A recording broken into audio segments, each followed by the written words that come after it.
Work like this builds on decades of investigations of local or of literacies in local context from their extensive study of everyday literacy practice and is enacted by ordinary people through the UK town of Lancaster. David Barton and Mary Hamilton conclude that literacy is not a portable skill set carried around in one's head, but in fact, quote, primarily something people do, they continue. It's an activity located in the space between thought and text. Literacy does not just reside in people's heads as a set of skills to be learned, and it does not just reside on paper, captured as text to be analyzed. Like all human activity, literacy is essentially social, and it is located in the interaction between people. Through her 10-year study of literacy and orality in a North Carolina community, Shirley Bryce Heath establishes the literacy event as an object of investigation for literacy scholars. A literacy event, according to Heath, refers to, quote, any occasion in which a piece of writing is integral to the nature of the participants' interaction and their interpretive processes. So given all that, Smith and Carlos's silent protest may be productively understood as a rhetorical event, especially when we understood rhetoric as symbolic action meant to induce cooperation or even dissent meant to encourage change or behavior, change in attitude or behavior.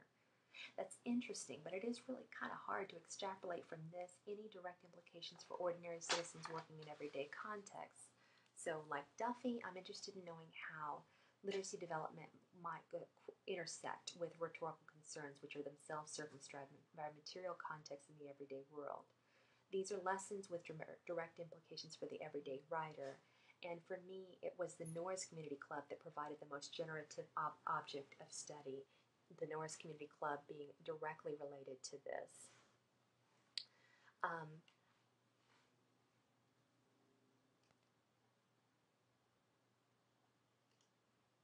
The Norris Community Club.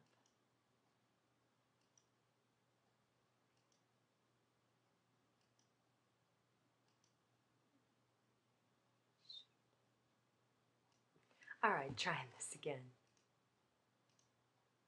The Norris Community Club was established in 1975 to provide, according to Norris Community Club founder Billy Reed, a, quote, direct line of communication between city governance and its African American citizens. This is Billy Reed in the mid-1970s, and he's still, right now, he's the president of the Commerce City chapter of the NAACP. He was a railroad worker, and he was very instrumental in making some major changes in the Norris community, the home of his aunt, and where he ended up living. Dr. Talbot was our first African-American faculty member he was in the counseling department, and he in himself is an incredible